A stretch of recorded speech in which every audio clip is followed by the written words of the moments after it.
ऐसा कहा जाता है कि अगर महालक्ष्मी की कृपा इंसान पर भी हो जाती है तो उसके मन में भी गुमान आ जाता है। वो तो खुद महालक्ष्मी है, तो सोचिए कितना गुमान उनको अपने ऊपर होगा, लेकिन उस गुमान को एक स्थान पर तोड़ा गया था। आज हम आपको उस दिव्य स्थान के दर्शन करा रहे हैं जहां मां लक्ष्मी का गुमान भी फीका पड़ जाता है। इस समय हम मौजूद हैं बेलवन में और यहाँ माता महालक्ष्मी का एक मंदिर है।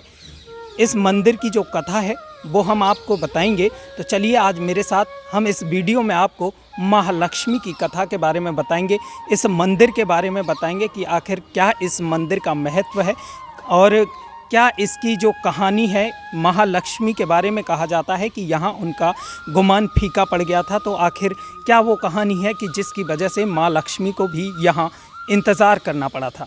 एक कहानी पौराणिक कही जाती है कि जब भगवान श्री कृष्ण रास कर रहे थे तो माँ लक्ष्मी जी के मन में भी उस रास को देखने के लिए इच्छा जाहिर हुई। माँ लक्ष्मी ने सोचा कि सभी लोग रास को देखने के लिए जा रहे हैं, तो क्यों ना मैं भी इस रास को देखने के लिए जाऊं।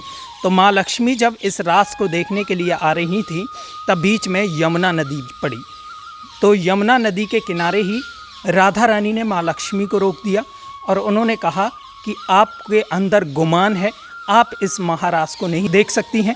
पहले आप श्री कृष्ण की पूजा करें, भक्ति में लीन हों, तब आप इस महारास को देख पाएंगी। और तभी महालक्ष्मी इस मंदिर में इस स्थान पर विराजमान हुई और भगवान श्री कृष्ण की पूजा करने लगीं। तब से आज तक महालक्ष्मी यहीं मौजूद हैं।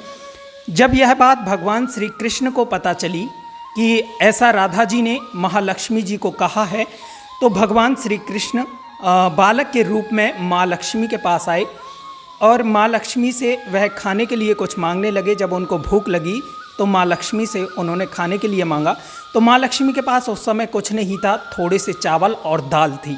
तो माँ लक्ष्मी ने उन्हीं को खाने के लिए दिया और तब से यहाँ माँ लक्ष्मी को खिचड़ी का भोग लगाया जाता है।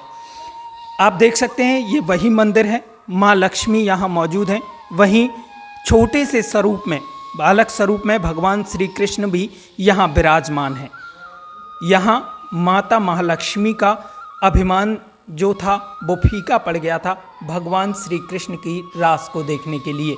यहाँ की और जो आगे की कहानी है वो हम पुजारी जी से जानेंगे कि महालक्ष्मी की जो कहानी है वो आखिर क्या है और कब से ये यहाँ पर मंदिर स्थापित है। तो चलिए पुजारी जी से जानते हैं इस मंदिर की अधिक जानकारी के बारे में।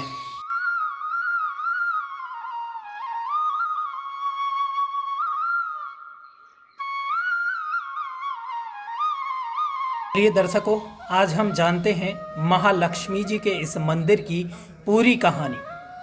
मेरे साथ महाराज जी मौजूद हैं, इनसे हम महालक्ष्मी जी के बारे में जानते हैं। जी महाराज जी, क्या नाम है आपका? मैं पंडित राजेंद्र प्रसाद। अच्छा, तो इस जो महालक्ष्मी जी का मंदिर यहाँ मौजूद है, इस महालक्ष्मी जी मंदिर का क्या इतिहास है, क्या इसकी मान्यता है? यहाँ विराजमान श्री महालक्ष्मी जी व भगवान श्री कृष्ण बाल स्वरूप में लक्ष्मी माता हाथ जोड़कर तपस्या मुद्रा में बैठी हुई है, कृष्णा सेवा भाव में, जैसे कोई माँ के पास बेटा बैठा हुआ हो। जबकि ये नारायण ऑल वर्ल्ड के अंदर सभी मंदिरों में सबका स्वामी बन के बैठा, बेटा कहीं नहीं बना, केवल बेलवन के अंदर वात्सल्य भाव में। जो कृष्णा है ये स्वयं विष्णु है और ये विष्णु की पत्नी है। वैकुंठ में तो विष्णु ऐश्वर्य के साथ था, माया के साथ था, वैभव के साथ था, और ब्रज के अंदर द्वापर में विष्णु कृष्ण अवतार में भक्ति के साथ था, वैराग के साथ था, तप के साथ था, प्रेम के साथ था। तो उन्होंने एक महाराज किया था, तो उस महाराज में 16,100 थी रानियाँ जो भ्रमोसर की जेल से छुड़ाई हुई थीं, और 8 थीं पटरानियाँ जो राधा रानी की अष्टकियाँ थीं, और स्वयं शंकर भगवान गोपी का रूप धारण करके गोपेश्वर बनकर वो भी इसमें प्रविष्ट थे। तो राज का शुभारंभ किया केशव ने, तो वंशी के द्वारा किया। सर्वप्रथम कृष्णा ने अपनी बेड़ू बजाई, तो बेड़ू की आवाज़ तीनों लोकों में गुंजयमान हो गई, प्रकृति थम गई, जगत में सन्नाटा आ गया, केवल बंसी की धुन और कोई धुन ही नहीं है। तो वो आवाज़ वैकुंठ में श्री महालक्ष्मी को सुनाई पड़ी। महालक्ष्मी और लक्ष्मी में बहुत डिफरेंस है। महालक्ष्मी नारायण के वक्ष स्थल में वास करती है, कभी भी आत्मा परमात्मा का साथ नहीं छोड़ती। ये स्थूल शरीर नष्ट हो जाता है, आत्मा परमात्मा में विलीन हो जाती है। और जो नारायण की पत्नियां लक्ष्मियाँ हैं वो तो जगत में द्वेष पैदा कर देती हैं, किसी को तो पॉलीथीन बनवा देती हैं, कोई बंदा चुम्बक बांध कर रोड पर घूमता फिरता रहता है, किसी को करोड़पति बना देती हैं, किसी को यही नहीं पता मेरे पास कितनी प्रॉपर्टी है। वो नारायण की पत्नी का कार्य है, जिनको कहते हैं अष्टलक्ष्मी। आदि लक्ष्मी, योग लक्ष्मी, वैभव लक्ष्मी, संतान लक्ष्मी, गज लक्ष्मी, ऐश्वर्य लक्ष्मी, धान्य लक्ष्मी, विजया लक्ष्मी, ये है महालक्ष्मी। महालक्ष्मी के लिए पूरा संसार एक समान है। एसी में रहने वाला है उसको भी भोजन का पन चाहिए, फुटपाथ पर रहने वाला है उसको भी भोजन का पन चाहिए, और तो बीच की अवस्था जीने की कोई किसी प्रकार जीता है, कोई किसी प्रकार जीता है। तो उन्होंने श्री नारायण से पूछा कि नारायण ये बंसी की आवाज़ कहाँ से आ रही है? उन्होंने कहा कि वृंदावन से। क्यों? कि वृंदावन के अंदर महाराज हो रहा है। उस महाराज को कौन कर रहा है प्रभु? उन्होंने कहा उस राज को एक छोटा सा बालक है जिसकी अवस्था 8 वर्ष की है, उसका नाम कृष्ण वो कर रहा है। तो इनको अचंबा हुआ, 8 वर्ष की अवस्था, 33 कोटि के देवता दर्शन करने के लिए जा रहे हैं, शंकर भगवान भी दौड़े चले जा रहे हैं, तो कोई दिव्य बालक है तो मैं भी वृंदावन जाऊंगी। तो नारायण को तो पता था ये तो माया है, ये वैभव है, ये ऐश्वर्य है, राधा रानी भक्ति है, राधा रानी वैराग्य है, राधा रानी तप है, इसको नहीं आने देगी। परंतु जबरदस्ती करके वैकुंठ से सीधा वृंदावन चल देती हैं। इधर राधा रानी को पता पड़ता है। तो राधा रानी कृष्ण प्यारे से ज़्यादा होशियार है। मर्यादा पुरुषोत्तम श्री राम 12 कला से अवतार है, कृष्णा 16 कला से अवतार है, राधा रानी वृषभान दुलारी 64 कला से अवतार है। स्वयं कृष्ण पावे नहीं पारा और तुम्हें को जानन हारा, श्री राधा रस प्रीत अवेधा, सादर गान करतंत वेधा, राधा त्याग कृष्ण को बजही, ते सपने जग जलद न तरई, कीरत क्वारी लाडली राधा, सुमरत सकल मिटई बब बाधा, नाम अमंगल मूल नसावनो, त्रिबुद तापि हरि हरि मन भावनो, राधा नाम लिजे कोई, सहजई दामो दरवस होई, राधा नाम परम सुखदाई, भजतई कृपा करे यदुराई, यशमत नंदन पीछे फिरही, जो कोई राधा नाम सुमरही, रास ब्यारणी श्यामा प्यारी, करो कृपा बरसाने बारी, वृंदावन है शरण त्यारी, जय जय जय वृषभान दुलारी। तो राधा रानी कौन है? भक्ति। कृष्णा परमात्मा, लक्ष्मी माया, जिसको त्रिगुणातीत कहते हैं। राधा रानी ने सोचा अगर लक्ष्मी जी का रास के अंदर प्रवेश हो जाएगा तो उसका तो भाव ही बदल जाएगा, वो तो गोपी भाव बना लेगी, वो साधु जीवन बिताएगी, उसको वैराग हो जाएगा। जब महालक्ष्मी को वैराग हो जाएगा तो संसार कैसे चलेगा? इसको तो रोका जाए। उन्होंने श्री कृष्ण भगवान से कहा, केशव आप रास कर रहे हो, वैकुंठ से श्री महालक्ष्मी आ रही है, वो तो इतनी सुंदर है कि सभी देवता मोहित हो जाएंगे और आप भी मोहित हो जाओगे, पूरा जगत ही मायावादी हो जाएगा, कोई नहीं जानेगा भक्ति को, दान को, पुण्य को। इसको रोकिए ना प्रभु। तो भगवान ने कहा चिंता ना करें। तो वृंदावन से 3.5 किलोमीटर दूरी पर यमुना पार करके बेलबंड, पहले एक जंगल था, बेलपत्र के पेड़ थे, लताएं पताएं थी, झाड़ियाँ थी, घना बना जंगल था। और उस वक्त वृंदावन में भी कुछ नहीं था, केवल तुलसी का बनता, वृंदा तुलसी थी उसका बनता, इसलिए उसका नाम वृंदावन पड़ा। तो कन्हैया ने यमुना पार लक्ष्मी जी को रोक लिया। लक्ष्मी पहचान ना पाई कि मेरे सामने कौन आ गया है।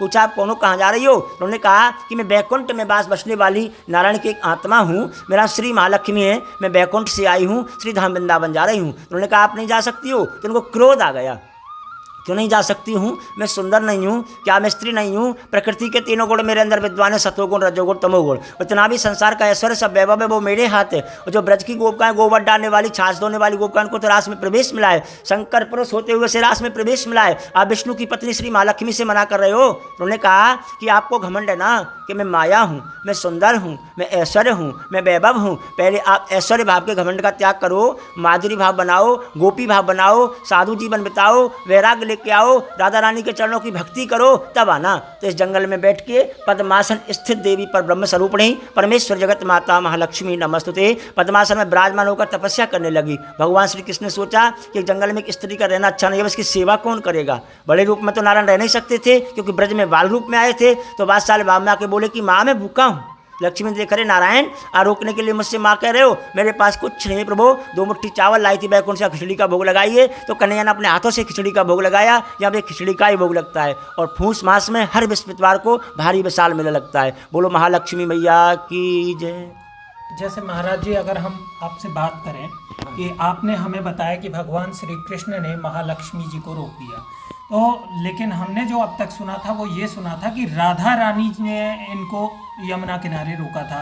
तो मतलब कृष्ण भगवान के कहने पर रोका या कैसे उन्होंने? ये राधा रानी ने स्वयं रोका। देखो साहब, राधा रानी तो भक्ति का स्वरूप है, वो माधुरी है। लक्ष्मी जी ये रुक्मणी का स्वरूप है, ये माया है, ऐश्वर्य है। रोक दिया इसलिए अगर इनका प्रवेश हो जाता तो इनका भाव बदल जाता, क्योंकि नारायण स्वयं कहते हैं मैं और मेरी माया। राधा रानी का भी होना जरूरी है और महालक्ष्मी का भी होना जरूरी है, इसलिए इनको वंचित किया।